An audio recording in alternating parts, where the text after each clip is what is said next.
প্রিয় সুধীবৃন্দ, আমরা বিশেষ চাহিদা সম্পন্ন ব্যক্তিদের জন্য একটি মর্যাদাপূর্ণ, সক্ষম এবং সমৃদ্ধ সমাজ গড়ে তুলতে চাই।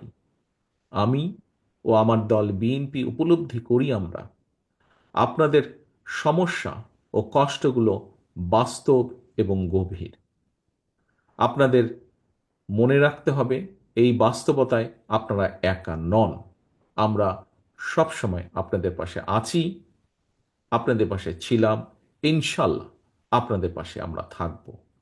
কারণ আপনাদের প্রতিবন্ধকতা আমাদের সবার প্রতিবন্ধকতা। আমি ব্যক্তিগতভাবে বিশ্বাস করি, আমরা সকলে বিশ্বাস করি, আপনাদের পেছনে রেখে আমরা কখনো এগিয়ে যেতে পারবো না, আর এগোতেও আমরা চাই না।